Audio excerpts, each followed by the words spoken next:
So I wanted to tell you guys I really appreciate your continued questions and things that you want me to discuss and educate you on through my real estate investing career. One of the questions that keeps coming up is, what would I do if I lost it all?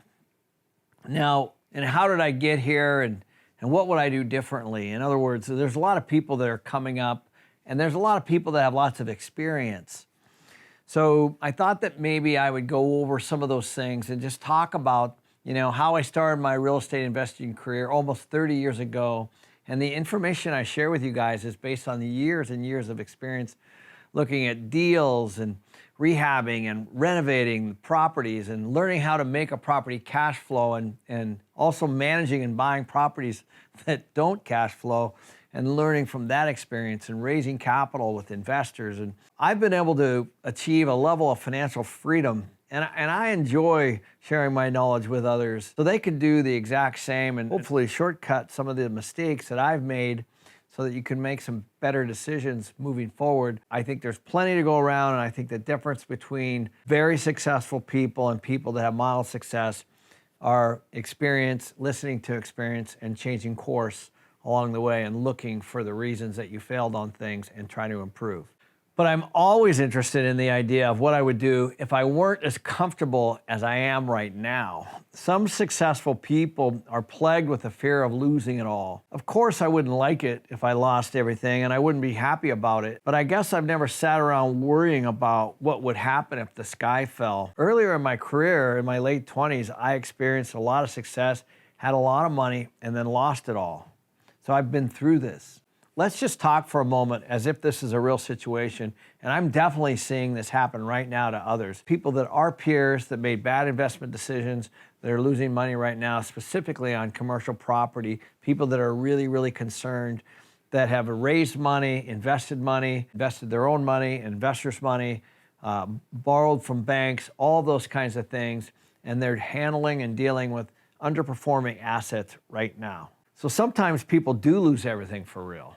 And I've seen it over my career a lot. The first thing that I would definitely do is evaluate what went wrong and be able to identify how I lost it all. So I think a lot of people don't do that. In other words, whether you're in a relationship with somebody else, like let's say I had a fallout with an ex-wife or a girlfriend, and I got right into another relationship. The truth is, I would bring everything from that relationship right into another one without even looking at it. That is the dumbest thing that you can potentially do. So what I always do is, no matter what happens on a real estate deal, a relationship, a failed friendship, a failed partnership, whatever it might be, I always take a look at my own personal responsibility in that.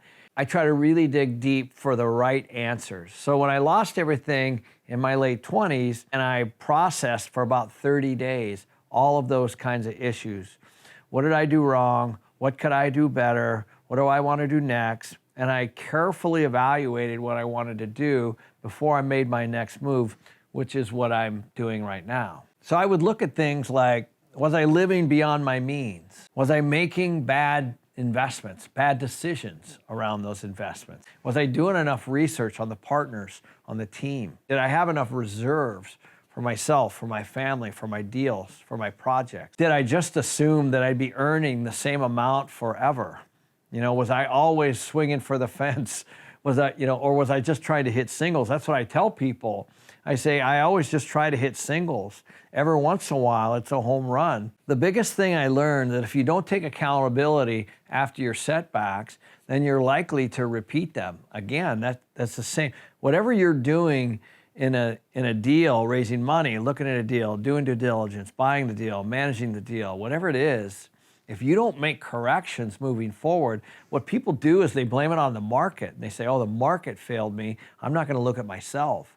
That's generally what most people do in business, in relationships, or in real estate. So it's interesting and ironic almost that a lot of those things resonate across all lines. You really need to address your habits and your relationships to money if you're going to be a successful real estate investor. So one of the things that I had as a young kid is my mom and dad would always say they can't afford it. That's how I grew up. And guess what? It was true. So I had to bust through that barrier myself personally. That was one of my own barriers from how I grew up. Their relationship as it related to money became my relationship as it related to money because I was their child. So let's just talk about a wealth mindset, because I really think this is kind of a buzzword. A lot of people talk about it, you know, abundance versus scarcity. Or you have abundant mindset, you have a scarcity mindset. And I think this is a thing. One huge advantage I have now that I didn't have before is a wealth mindset. When I was first getting started in real estate investing, I was nervous, just like a lot of people should be nervous, because you don't really have a lot of experience. And of course, you're investing your money, but also other people's money. I was worried that people could tell how green I was. I'll tell you something interesting. I just read a recent survey of millionaires that found that 97%, that's 97% of them, believed that they were in control of their own destiny versus 55% of the general population. Now, why is that? Why is that? Now, that 97% isn't saying that nothing bad will ever happen to them, but they understand that they can rebound from whatever life throws at them. And trust me, things go sideways every single day in my life. And that's what I've come to understand. No setback is truly permanent. In fact, I would venture to say that almost every setback is extremely temporary. I can see now in hindsight that successful people have worked with me in the past because it made sense for them. If you show people that you're willing to put in the work and are committed to learning, that will set you apart from the other would-be investors who are doing just the bare minimum. And there's a lot out there. If you underpromise and outwork, you will be just fine. And then you'll gain the experience along the way. Another key point that I learned long ago is to surround myself with successful people. Now, what that meant actually was to cut out toxic people. And I'm not gonna challenge you. I think you know what a toxic person is and what a successful person is. And one of the things that really changed for me, was a game changer, was when I made a point of networking with other people who are already successful at real estate. For whatever reason, when I first started, I really believed that I needed to do it on my own. I didn't want a lot of people to know what I was doing, and therefore I was limited. I was limited in my knowledge and my experience and my capital raising and what I was gonna do, and I stayed small. You can learn a lot from reading and watching videos, but there's nothing as valuable as forming relationships with people who have arrived at what you're trying to strive for. That's why coaching and mentoring is so prevalent these days. But be careful. You have to pick the right coach. You have to pick the right teacher. And you have to be careful of what you listen to. So if I had to start from scratch again, I would look up any real estate investing club in my area or my community or my state. I would travel there. I would meet people. I would learn as much as I could. A lot of cities and towns have real estate investing clubs, but you can also look for real estate investing meetup groups as an example, or find online investing groups. Just be totally honest and fully transparent, and trust me, because in my own forums on kenmcelroy.com, there are people that are very experienced. There's nothing more that they enjoy than helping somebody move to the next step in real estate investing. You'd be very, very surprised at how many people will lend a hand. If you're not making the types of connections that you want in the investment clubs and meetups, you can also offer to intern for a real estate investment company or a real estate agency. Obviously now we're a well-known brand and there's lots of people trying to work for us and do internships and mentorships. But I'll tell you, most of them, the smart ones, say, you don't have to pay me. I'm just here to learn. Now, I know for a lot of you, that's gonna be very, very difficult. But when you go in with that mentality and you go in with that attitude, then the people know that you're not there for the paycheck, you're there for the knowledge and the education. And my experience has been every single kid that did that for me, I paid them anyway, and I paid them well because they trusted the process, and then I paid them at the end. You don't have to commit to working for free indefinitely, but if there's someone at one of these companies who could act as a mentor to you, that could be an valuable relationship and could change the course of your life. This definitely happened to me, because I've had multiple mentors as I was coming up and trying to learn as much as I can. So I've had mentors for writing, I've had mentors for speaking, I've had mentors for real estate, and I've had mentors for my family on how to raise them to be the best that they can be. I've sought out mentors on all of those fronts in my life as I was trying to grow personally.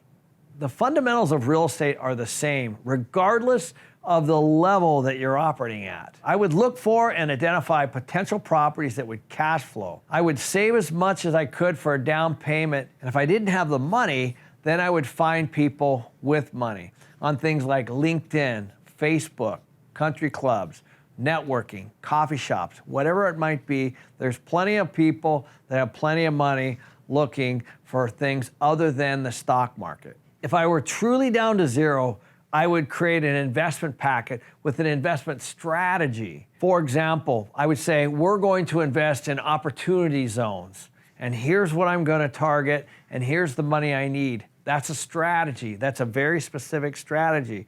And then I need to be prepared for the questions on how I'm going to do that, which you could include then in your investment packet. Then you just follow the steps that every real estate investor does.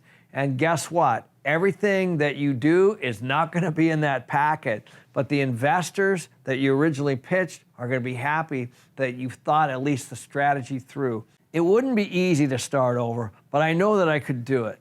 Only this time I could do it more confidently, without the worry and the second guessing that's common to first-time investors. And I do understand that because I used to be one. Once I've been able to get started again with my first property, I would obviously just continue to buy more and replicate that model. If you're thinking about getting started in real estate investing, just know that it usually gets a lot easier after you cross the hurdle of buying your first property. I remember talking to Robert and Kim Kiyosaki about their strategy when they first started. And their strategy was simple: buy one cash flowing rental property for the next 10 years. And you know what happened? By the third year, they had bought 10 rental properties because they had understood the process. That first property is probably the most challenging because you may not know very much at that time, but then things get easier. Real estate brokers start looking for deals for you. Investors start showing up. Lenders start contacting you and tell you that they want to lend. You start to meet property managers, contractors, all those kinds of things. You start to get in those circles that you weren't in before, and the second and third and the fourth, fifth property, they just become easier over time. So as long as you're putting in the work and making sure that your property will cash flow, it doesn't matter if you're new to the real estate investing. I'm telling you guys, you can do this.